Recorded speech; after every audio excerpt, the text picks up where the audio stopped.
काल आपण बघितलं होतं बाल्मरनं एक वेवलेंथ शोधून काढली होती, व्हिजिबल रिजन शोधून काढला होता, H alpha, H beta, H gamma, H delta लाईन्सचा. त्याच्या त्यानं वेवलेंथ काढल्या होत्या. त्यासाठी त्यानं स्वतःचा एक इम्पिरिकल फॉर्म्युला वापरला होता. तो इम्पिरिकल फॉर्म्युला कसा होता? तर तो इम्पिरिकल फॉर्म्युला होता 1/λ is equals to r into bracket 1/2 square minus 1/n square. हा फॉर्म्युला बाल्मरनं वापरला होता. ठीक आहे. मग आता याच्यात त्यानं आर ची व्हॅल्यू काल किती घेतली होती? 1.097 into 10 raised to 7. किती व्हॅल्यू घेतली होती? 1.097 into 10 raised to I think -7 असेल, into 10 raised to -7 घेतली होती. बरोबर. त्याच्यानंतर पुढे गेलो होतो आपण आणि आता हे झालं बोहर्स थिअरी. आता आपल्याला स्टार्ट करायचं. बोहरनं काय सांगितलं होतं त्या थर्ड पॉस्ट्युलेट मध्ये? जेव्हा इलेक्ट्रॉन कधी हायर एनर्जी ऑर्बिट मधनं लोअर एनर्जी ऑर्बिट मध्ये जम्प करतो, जेव्हा तो कधी वरून खाली जम्प करणार आहे तेव्हा तो काय करणार आहे? स्वतः त्या दोन एनर्जी लेवल मध्ये जेवढी एनर्जी आहे तेवढी एनर्जी रॅडिएट करणार आहे. बघा काय सांगितलं मी तुम्हाला? When electron jumps from higher energy orbit to lower energy orbit, when electron jumps from higher energy orbit to lower energy orbit, it radiates the energy in the form of quanta or photon. In the form of quanta or photon. मग काय होणार formula? समजा त्या थिअरीनुसार let En is the energy, बघा मी काय सांगतोय, let En is the energy of electron in nth orbit. Let En is the energy of electron in nth orbit which is higher energy orbit. आणि मी लिहून देताना EP लिहून दिलंय. तुम्हाला जर का पुस्तकाप्रमाणे पाहिजे असेल तर पी च फक्त तुम्हाला एम करायचं आहे. पी च फक्त काय करायचं आहे? M. nth orbit pth orbit, त्यांनी nth ऑर्बिट mth ऑर्बिट. मी एम प्रमाणे लिहून देतो तुम्हाला, पण नोट्स मध्ये बघायला गेला तर पी असणार आहे. या नावांचा काहीही फरक पडत नाही. तुम्हाला पाहिजे तसं तुम्ही लिहू शकताय. पाहिजे तुम्हाला इथे एम टाकून प्रूव्ह करून दाखवतो, म्हणजे तुम्हाला कळेल मला येते ते. समजा En is the energy of electron in nth orbit, Em is the energy of electron in mth orbit, then energy radiated is given by En minus Em. कशी एनर्जी देणार? En minus Em. En minus Em is equals to h nu. En minus Em is equals to h nu झालं. आता आपण याच्या आधी पण formula बघितलाय energy of electron in nth orbit. Energy of electron in nth orbit is given by, काय रे energy of electron in nth ऑर्बिटचा फॉर्म्युला काल झाला होता? -me⁻⁴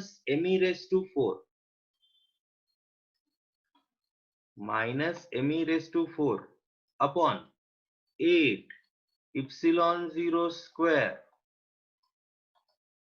h square n square. बरोबर. Em चा फॉर्म्युला काय होईल? Em चा Em इज इक्वल्स टू, सांगा. Em is equals to -me⁴ upon 8 ε0 चा स्क्वेअर h स्क्वेअर. आता ही mth ऑर्बिट आहे ना, mth ऑर्बिट असल्यामुळे इथं काय येणार आहे? m येणार आहे. म्हणून इथं पी नाव घेतलेलं सगळ्यात चांगलं होतं. असू दे. आता सुरुवात En मायनस Em करा. En minus Em.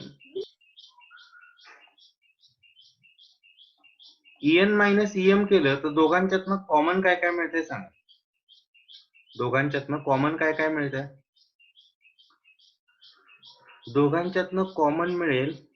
आता पहिला मायनस मायनस टर्म कॉमन काढण्याआधी ना मायनस साइन आहे, मायनस मायनस प्लस होणार आहे. प्लस होणार आहे तर मी काय करतो? एम वाली टर्म आधी लिहितो. me⁴. हे एम म्हणजे मास ऑफ इलेक्ट्रॉन आहे, हे एम म्हणजे ऑर्बिट आहे. इथं पाहिजे तर एम करायला पाहिजे, पण बाजूला परत एक ई आहे. उगाच हे सगळं अवघड होऊन जाणार. ते मी पी वापरतो सगळ्यात चांगलं होतं. असू द्या, जाऊ दे. सुरुवात me⁴ 8 ε0 चा स्क्वेअर एम स्क्वेअर एवढ्या गोष्टी कॉमन मिळणार, सॉरी एच स्क्वेअर कॉमन मिळणार. ते वहीवर लिहून बघा तुमचं तुम्ही, त्याशिवाय कळणार नाही तुम्हाला. एच स्क्वेअर हे एवढं कॉमन मिळालं, me⁴ epsilon 0 square H square. आता en मायनस em आहे असं जरी केलं तरी पहिल्या ब्रॅकेटमध्ये काय राहील, मायनस 1/n² मायनस दुसऱ्या ब्रॅकेटमध्ये काय राहील रे, minus 1/m².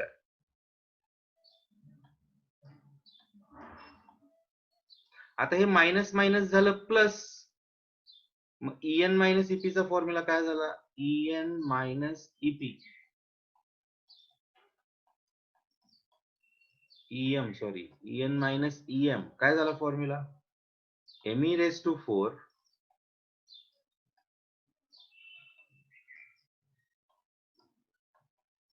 8 ε0 square h square plus वाली टर्म आधी लिहिणार 1/m² मायनस 1/n² झाली टर्म आहे अशी. पण en मायनस ep म्हणजे h न्यू आहे, आणि न्यूच्या बदल्यात काय टाकतात रे, c/λ. h न्यूच्या बदल्यात c/λ म्हणजे en मायनस ep चा फॉर्म्युला सांगा कसा तयार झाला. en मायनस em म्हणजे h न्यू आणि न्यू म्हणजे फ्रिक्वेन्सी, फ्रिक्वेन्सी म्हणजे c/λ. म्हणजे थोडक्यात या दोन इक्वेशनला मी जर का इक्वेट केलं तर या दोघांची LHS सेम आहे. इथं पण en मायनस ep आहे, इथं पण en मायनस ep आहे, म्हणजे दोघांची RHS सेम असणार. मग RHS ला कम्पेअर केलं, hc/λ is equals to hc/λ is equals to काय होणार, hc/λ is equals to me⁴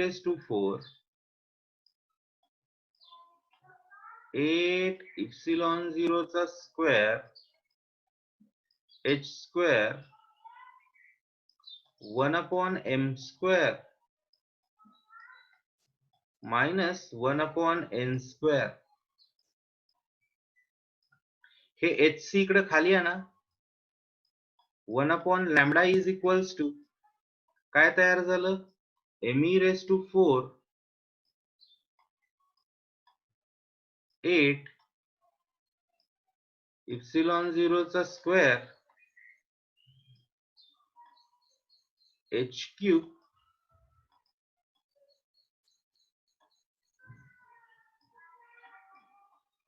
1/m² minus 1/n². या सगळ्या व्हॅल्यूला रिडबर्ग्स कॉन्स्टंट म्हणतात. या सगळ्या व्हॅल्यूला रिडबर्ग्स कॉन्स्टंट म्हणतात. मग 1/λ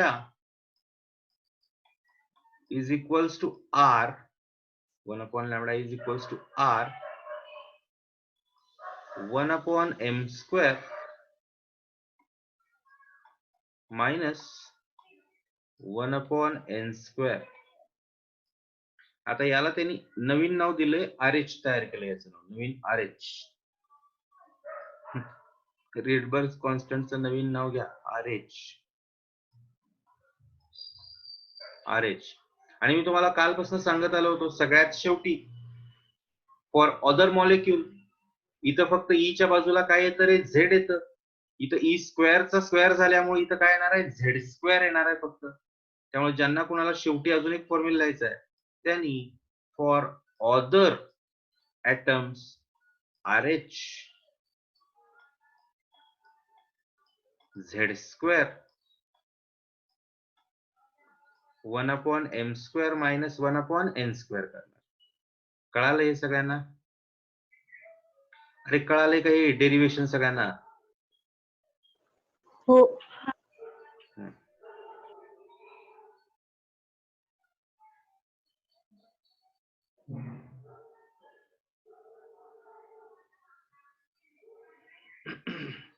आता पुस्तकात घेताना त्यांनी m ची ऑर्डर, m ची एनर्जी जादा आहे म्हटले आणि n ची एनर्जी कमी आहे म्हटले.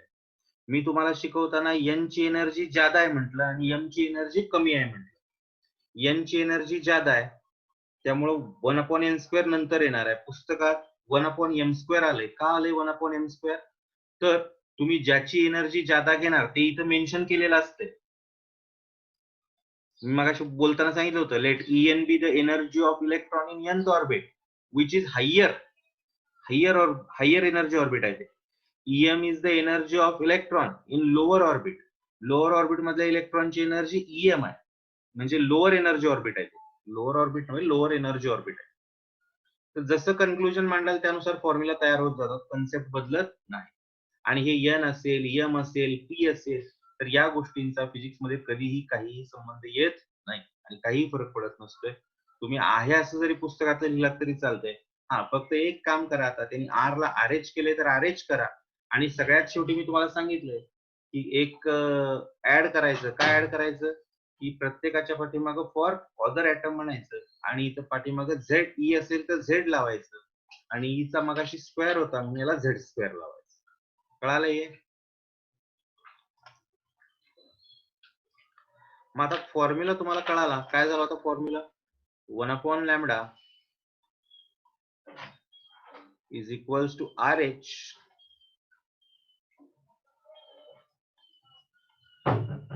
Z square 1/n². आता कुठलं एनर्जी ऑर्बिट ज्यादा घेईल त्याच्यावरती अवलंबून आहे. सांगा काय सांगितलं मी तुम्हाला? जर का nth ऑर्बिटची एनर्जी ज्यादा असेल,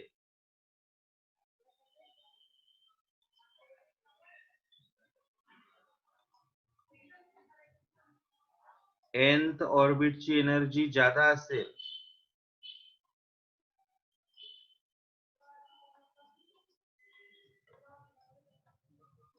ग्रेटर दॅन mth ऑर्बिट, तर फॉर्म्युला काय येणार? 1/λ Rz 1/m² minus 1/n². पुस्तकाप्रमाणे गेलो तर पुस्तकात त्यांनी mth ऑर्बिटची energy greater than nth orbit आहे. तर 1/λ is equals to RH 1/n² minus 1/m².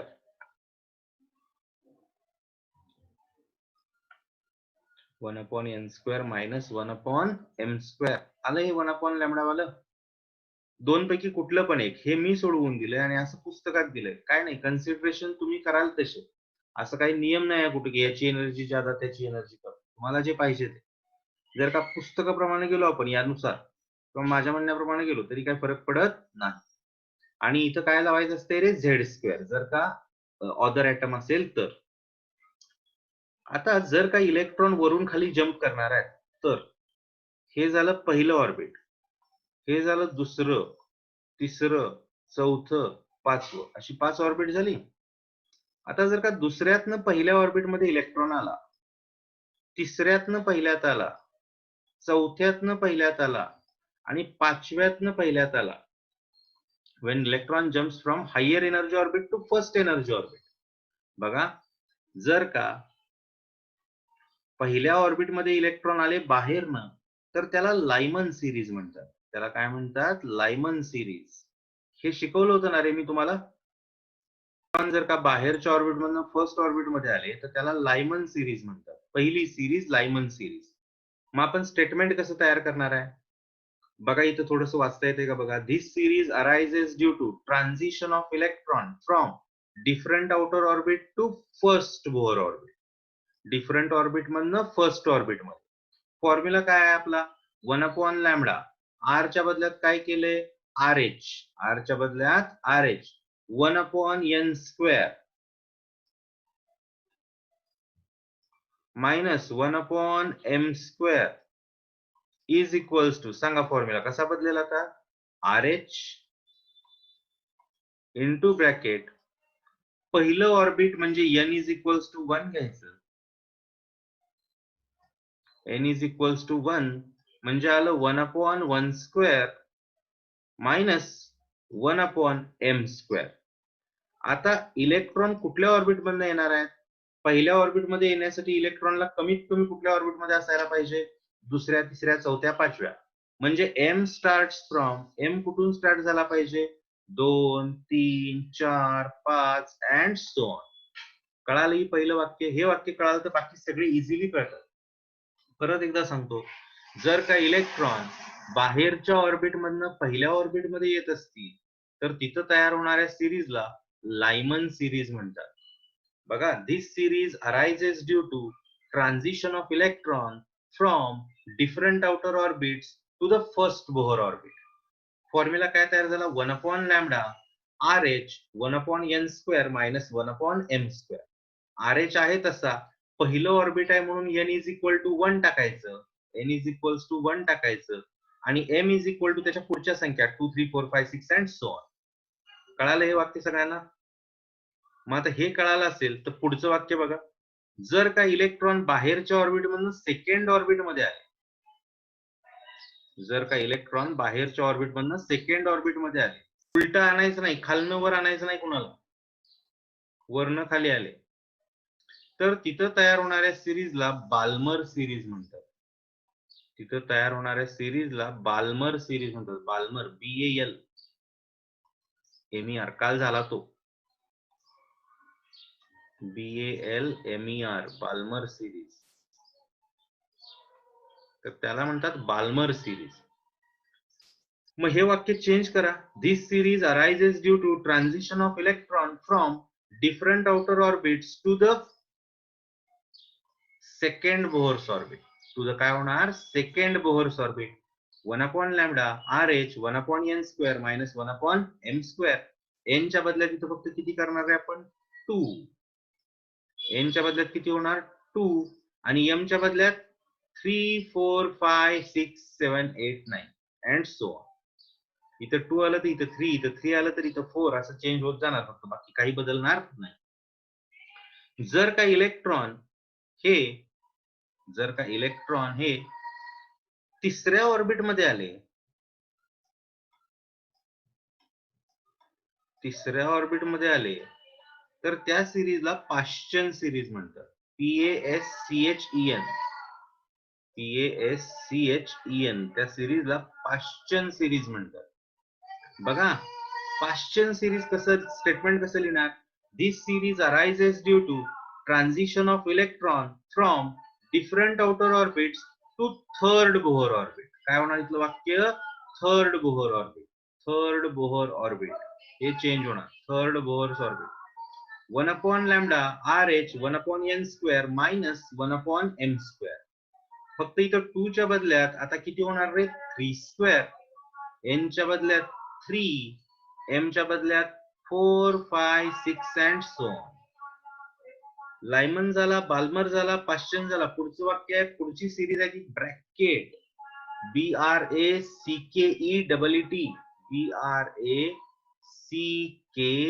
BRACKETT, Brackett series. Brackett सिरीजचं स्टेटमेंट सांगा, this series arises due to transition of electron from different outer orbits to the third नाही, fourth गेलं ना आता, fourth Bohr orbit. म्हणजे फक्त इथला एक एक शब्द चेंज करत जायचा आहे. फोर्थ बोहर ऑर्बिट, इथं n च्या बदल्यात किती येणार आहे आता, फोर्थ बोहर ऑर्बिट म्हणजे इथं 4 येणार, n इज इक्वल्स टू 4 आणि m च्या बदल्यात 5, 6, 7 अँड सो ऑन. आणि सगळ्यात लास्टची सिरीज आहे त्याचं नाव आहे परफुंड सिरीज.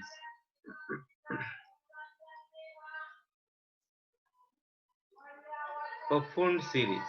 आता परफुंड सिरीज कशी तयार होणार, फिफ्थ ऑर्बिट. इथं तयार काय होणार शब्द, फक्त फिफ्थ ऑर्बिट.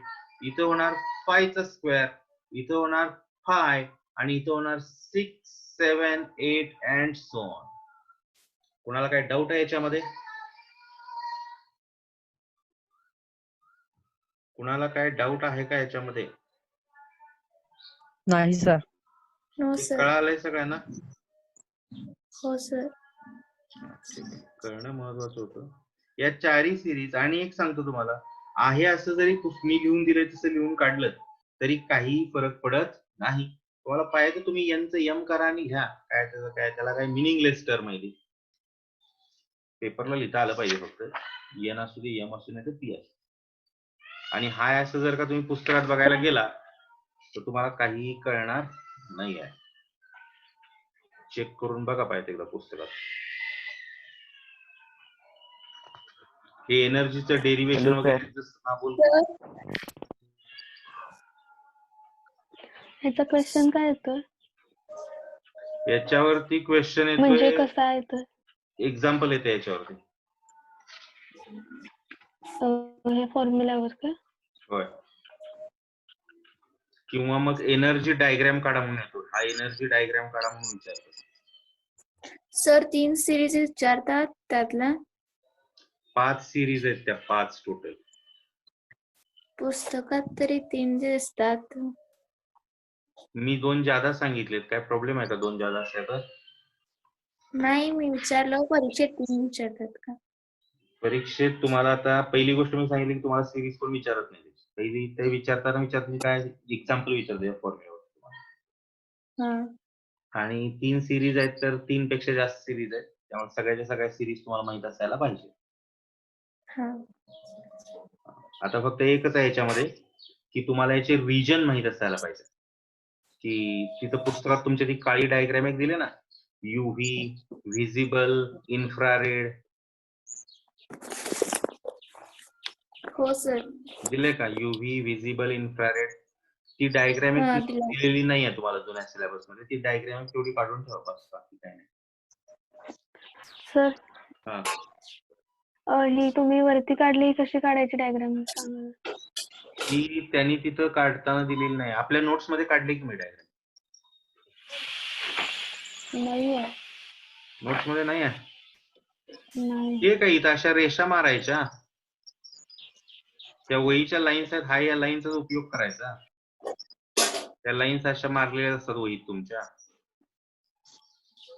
आता हे पहिलं ऑर्बिट आहे ना, पहिल्या ऑर्बिट मध्ये आणायचं असं जवळ जवळ मारायच्या रेषा अशा. एक या रेषा अशा जवळ जवळ मारायच्या.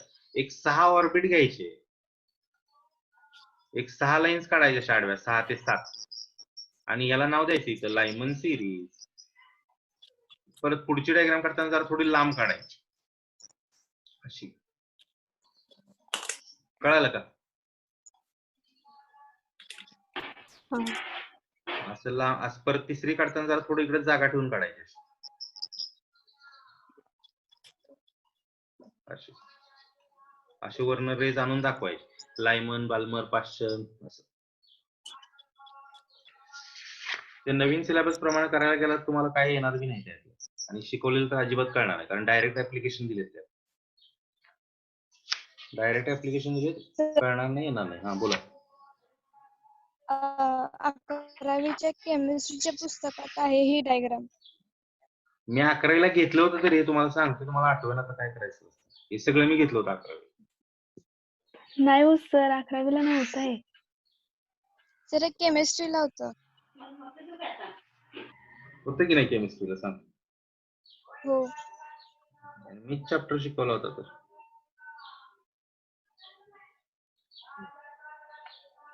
ठीक आहे, असले काय हरकत नाही.